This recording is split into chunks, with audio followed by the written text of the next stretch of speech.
नमस्कार दोस्तों, स्वागत है आप सभी का हमारे इस चैनल गरुड़ धर्मार्थ पर। दोस्तों, अगर आप भी अपनी लाइफ में कुछ नया सीखने की चाह रखते हैं तो इस चैनल को अभी सब्सक्राइब कर लें।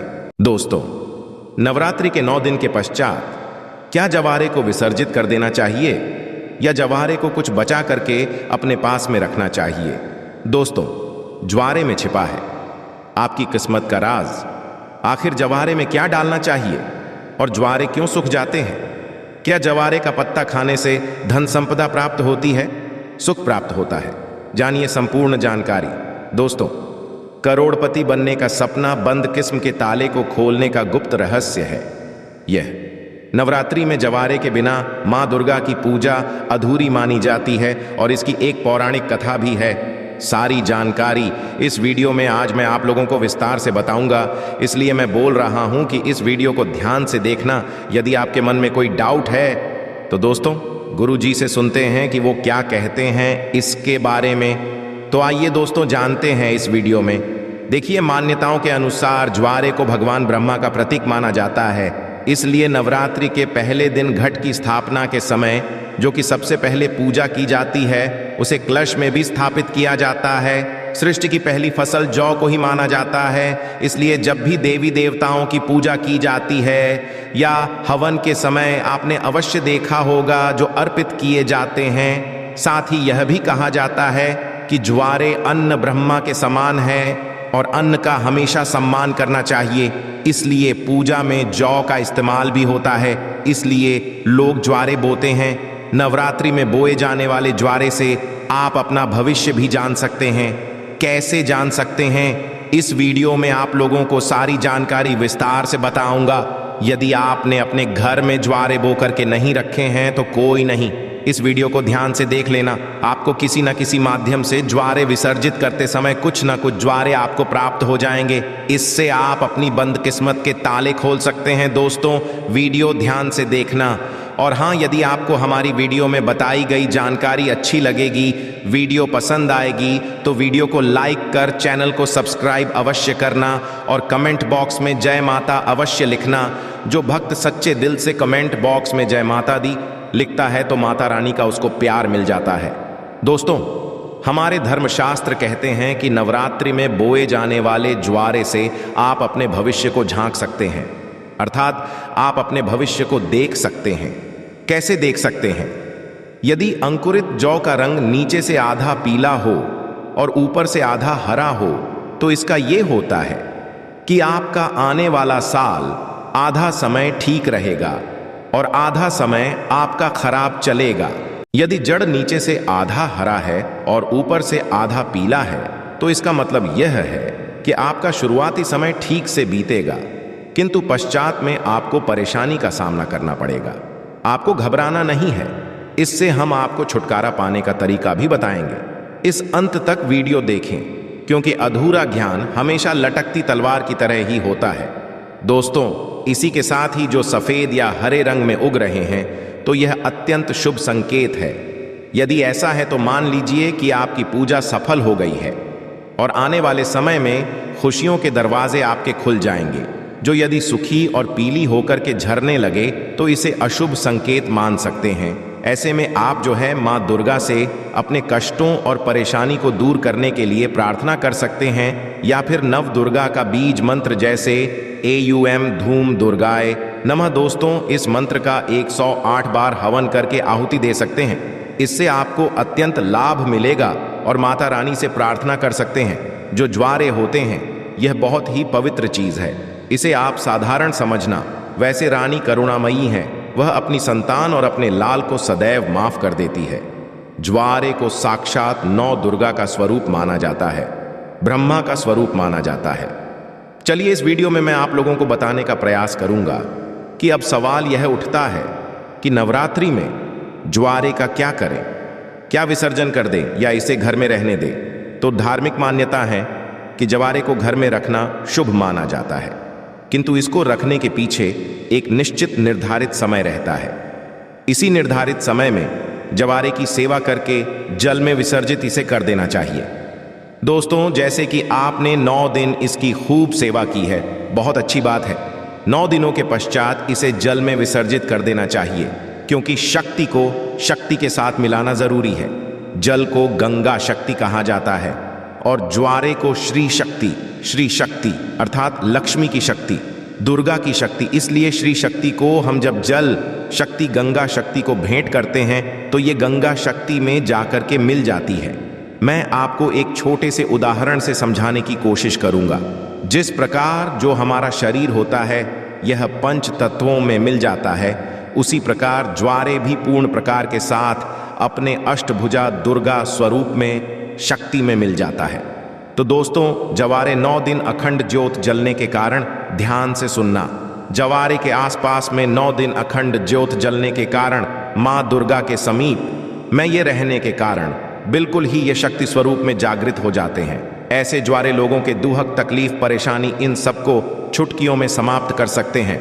तो आइए इस वीडियो में ज्वारे से किस प्रकार हम अपनी फूटी किस्मत को दूर कर सकते हैं, अपने दुर्भाग्य को सौभाग्य में बदल सकते हैं और सभी प्रकार की आपकी जो दबी हुई इच्छा है आप उसे पूर्ण कर सकते हैं। देखिए, यदि आज की वीडियो आपने मिस कर दी तो सारी जिंदगी आप गरीब रह जाएंगे, क्योंकि ज्वारे से आप अपनी गरीबी को, अपने कष्ट को, अपनी परेशानी को, अपने दुहक को, अपनी तकलीफ को, या कि घर परिवार में किसी को दुख है, तकलीफ है, लंबे समय से बीमार है, आप उन्हें स्वस्थ करा सकते हैं। तो आइए इस वीडियो में जानते हैं वास्तव में हमें जो है ज्वारे का क्या करना चाहिए। तो ज्वारे विसर्जित करते समय कुछ ज्वारे साफ पानी से धो करके हमें अपने साथ में ले आना चाहिए। क्यों इसे लाना चाहिए? क्योंकि इसे श्री शक्ति का प्रतीक कहा जाता है। श्री शक्ति अर्थात इसे लक्ष्मी का स्वरूप माना जाता है। ज्वारे को हमेशा धन स्थान है, व्यापार स्थान है या फिर कारोबार स्थान है, यहाँ पे अवश्य रखना चाहिए। इससे धन में बढ़ोतरी होती है, कारोबार में उन्नति होती है। यदि आपकी दुकान ठीक से नहीं चल पा रही, कारोबार में आपको बढ़ोतरी नहीं हो पा रही है, या फिर आपका धंधा पानी अच्छे से नहीं चल पा रहा है, निरंतर आपको नुकसान हो रहा है, तो बिल्कुल ही ज्वारे की कुछ पत्तियां आप अपने व्यापार स्थान में, धन स्थान में अवश्य रखिए। आपके धन में बढ़ोतरी होगी, कारोबार में तरक्की होगी और आप जो भी बिजनेस करें उसमें आपको लाभ मिलेगा। ऐसा भी माना जाता है ज्वारे को पीले वस्त्र या लाल वस्त्र में लपेटकर ऊपर से मौली धागा बांध करके यदि इसे पैसों के स्थान पर रखा जाए तो इससे कभी भी पैसों की नहीं होती, क्योंकि ये श्री शक्ति के कारण ये जागृत हो जाते हैं। श्री अर्थात लक्ष्मी, ये पूर्ण रूप से लक्ष्मी की शक्ति कहे गए हैं। इसी के साथ यह भी कहा जाता है, कुछ लोग यह भी कहते हैं, हमारे ही बहुत से लोग हैं संपर्क में जुड़े हुए, तो बहुत से लोगों का यह भी मानना है कि ज्वारे को थोड़ी सी मात्रा में अपने पर्स में अवश्य रखना चाहिए। और आप में से अधिकतर लोग ज्वारे को पर्स में अवश्य रखते होंगे। अब इसके पीछे कारण मैं आप सभी दर्शकों को बताना चाहूँगा। जिस प्रकार इसे धन स्थान में रखने से धन की कमी नहीं होने देता, उसी प्रकार ये पर्स में रखने से आपके पर्स में कभी भी पैसों की कमी नहीं होने देता, क्योंकि पर्स को भी धन स्थान कहा जाता है, लक्ष्मी स्थान कहा जाता है। और ये पर्स में होने के कारण हमेशा आपके पर्स को नोटों से भरे का काम करता है। दोस्तों, किसी भी श्रेष्ठ मनोकामना के लिए 5 जवारे के साफ एवं स्वच्छ पत्तियों को देवी पुराण है या दुर्गा सप्तशती दिव्य जो किताब है, माता रानी की दिव्य किताब है, जैसे कि देवी पुराण है या दुर्गा सप्तशती है, ये सब दिव्य किताब कही गई है। तो मनोकामना बोलते हुए आपको इसमें आपको दबाना होता है। तो माँ भगवती की कृपा से कुछ दिनों के पश्चात वह पूर्ण हो जाती है। किंतु जब भी आप ये उपाय करेंगे आपको गुप्त रखना है, इसके बारे में किसी को बताना नहीं है। देखिए, जो है बहुत ही पवित्र चीज है, कभी भी इसके बारे में आप लोगों को किसी को नहीं बताना चाहिए। और एक बात, बहुत से लोग आप में से ऐसे दर्शक हैं जो बोलते हैं ना, गुरुजी हमें ताबीज बनाना सीखना है, तो क्या करें?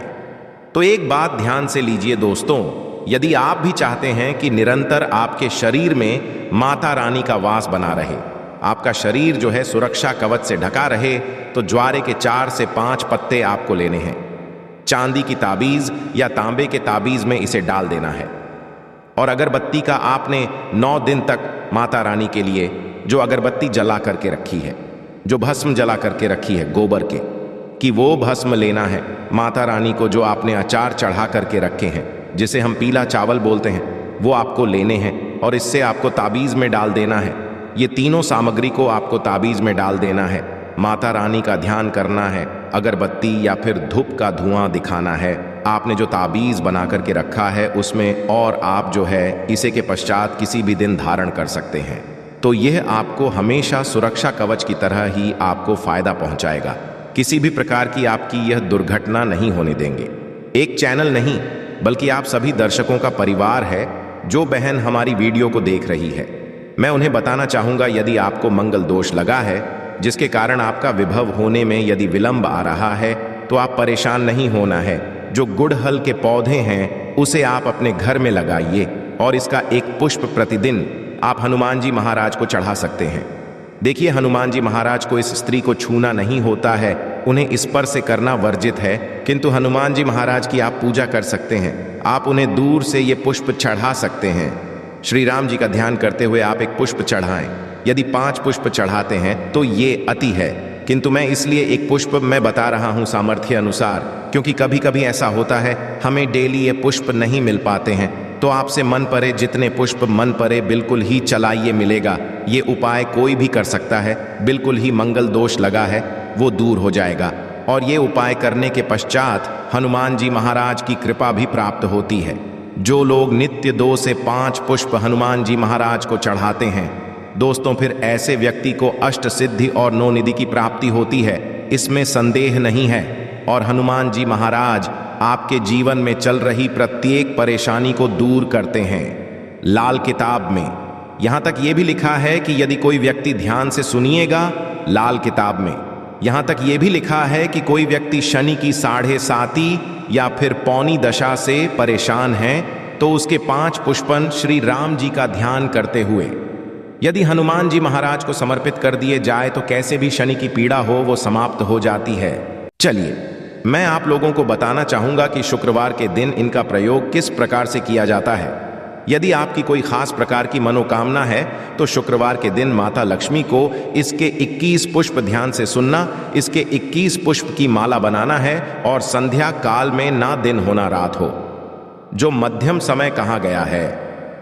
संध्या काल में इसे माता लक्ष्मी को घी का दीपक जलाकर के खास मनोकामना बोलते हुए इसके पुष्प की माला बनाकर के माता लक्ष्मी को चढ़ाएं। यह आपकी बहु मनोकामना पूर्ण होती है। ये माता लक्ष्मी को शुक्रवार के दिन चढ़ाए जाते हैं। कोई खास मनोकामना हो तो 3 शुक्रवार तक ये उपाय कीजिए, 100% लाभ मिलता है, इसमें संदेह बिल्कुल भी ना करें, क्योंकि ये प्रयोग प्रमाणित है।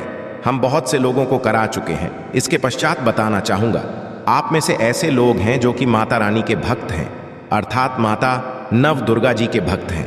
तो एक काम करना, यदि आप माता रानी से कुछ खास प्रकार के वरदान प्राप्त करना चाहते हैं, कहने का मतलब है कि जैसे धन चाहिए, दौलत चाहिए, संतान चाहिए, पति की लंबी उम्र चाहिए, धन सुख वैभव सब कुछ चाहिए, मनोवांछित आप चाहते हैं कि आपको नौकरी की प्राप्ति हो जाए, कोई खास आपकी मनोकामना हो, तो ऐसा माना जाता है शुक्ल पक्ष की ध्यान से सुनना।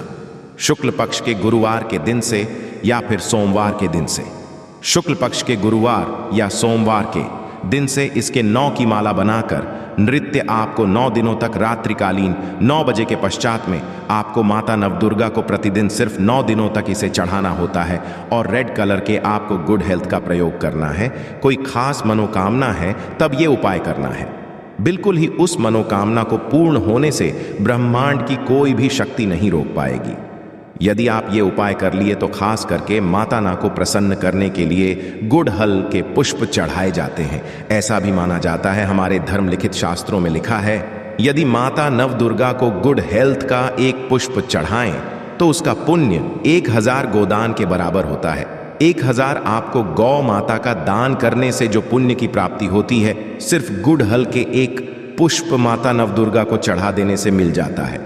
ये भी कहा जाता है दुर्गा बड़े बड़े पकवान से, बड़ी बड़ी साधना से, बड़े बड़े जो धार्मिक अनुष्ठान करते हैं, बड़े बड़े जो माता को प्रसन्न करने के लिए जो उपाय किए जाते हैं, उनसे प्रसन्न जितना नहीं होती उतना सिर्फ एक ही गुड़हल का पुष्प चढ़ा देने से हो जाती है।